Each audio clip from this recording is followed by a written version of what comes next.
anybody out there online, on YouTube, cruising guitar videos at night when you should be doing dishes or something else? I won't tell if you won't. We've got some cool guitars here, you know, from that North American manufacturer famous for acoustic guitars with burst finishes. That's right, Taylor Guitars. Who do you think I was talking about?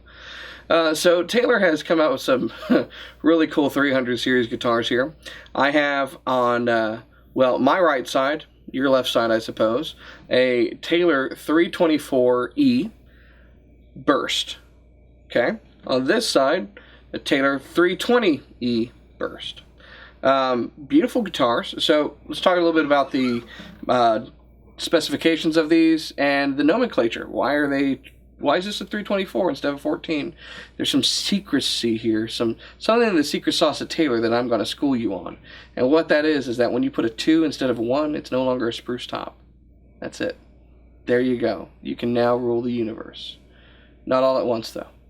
So what this is a mahogany top Taylor, and this is true of their designation. So if you look at a 300 series and you put a 2 in there, it's Sapele back and sides, mahogany top. Koa guitars, K26 means it's got a Koa top. K16 could be cedar or spruce. So that's basically how that works, just in case you didn't know, now you know.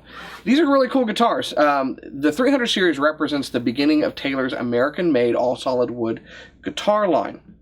And they're fantastic values. So American-made, they're in their factory in El Cajon, just outside beautiful sunny San Diego, where the magic happens. Mahogany necks, solid Sapele back and sides, solid mahogany tops, scalloped forward shifted bracing. They've got the chrome Taylor tuners on there, 3/4 inch nut, tusk nut and saddle, the new ES2 pickup system, and of course their deluxe hardshell case. So a mahogany top's a really cool option. They started doing this a few years ago with their 500 series and their 300 series, and they're some of my favorite guitars. Put a burst on it and it just looks hella cool. So why is mahogany such a great tone wood for a top? Spruce is very loud and it's bright and it's balanced. It's a fantastic top for guitars. Mahogany, though, has a really nice warmth to it and a pronounced mid-range, and it has a natural compression to it.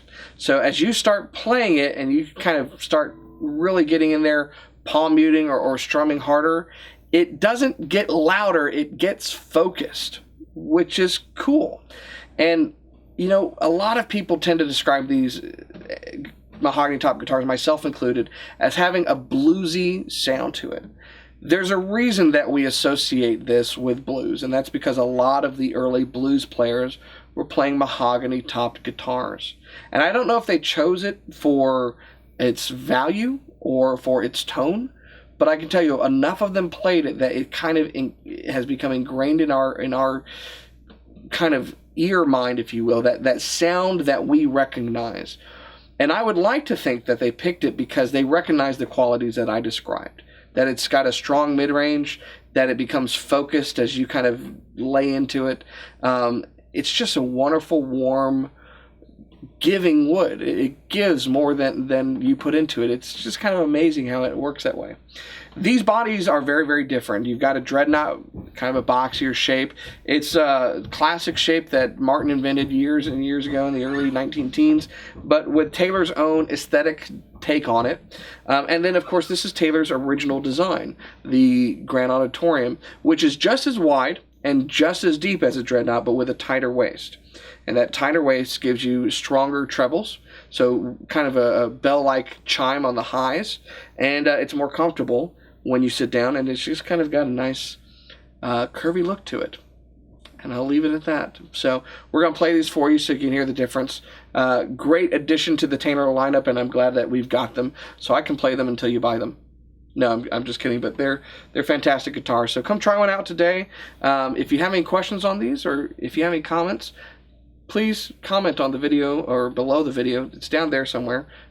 Scroll down when I'm done talking, then scroll down, and then click, and then put in your comments. Let's see what they sound like.